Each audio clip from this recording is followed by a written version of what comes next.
کردستان شروع میکنم. همکاران محترم، من از دیاری صحبت میکنم به نام کردستان و مکریان که مردم آن نه تنها آریایی اصیل هستند بلکه قبل از تشکیل فلات ایران در این دیار زیستند. از دیاری صحبت میکنم که مردمان آن در طول تاریخ به دلیل عدم تسلیم در برابر زیادخواهی های حکومت های استبدادی به پایدار رفتند و ایستاده جان دادند، اما در برابر ظالمان هرگز زانو نزدند. از مردمی صحبت می کنم که فرزندانی همچون شیخ سعید پیران، ملا مصطفی بارزانی و قاضی محمد داشتند و به هدف اینکه برای نوه‌های آینده شعار کردی کم بیجی و کل بیجی یا کم زندگی کن و مردان زندگی کن را عملا ثابت کنند ماندند و پشت به دشمن نکردند و ایستاده به پایدار رفتند.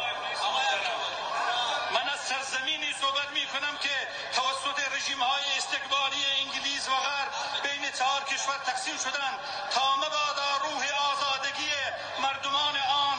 روزی یکی گردد و حکومت مادی و فاسد آنان را به زیر آورد. من از 182,000 نفر زن و بچه و پیرمرد بیگناه کرد میگویم که با درندانه ترین شیوه توسط رژیم بس و منافقین جنایتکار انفال و زنده به گور شدند و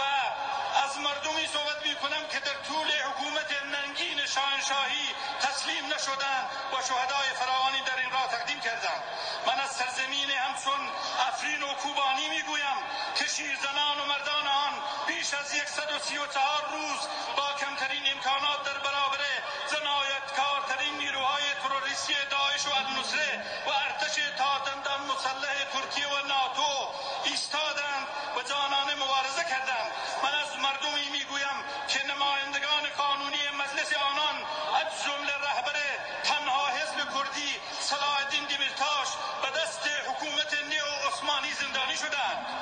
من از سرزمینی میگویم که مردمان آن در 2 دوره ریاست جمهوری آقای روحانی با صداقت تمام با شعارهای شیرین و کم عملی شده ایشان همراه شدند و همکنون در بدترین وضعیت اقتصادی قرار گرفتند. من از مردمی صحبت می کنم که جوانان آن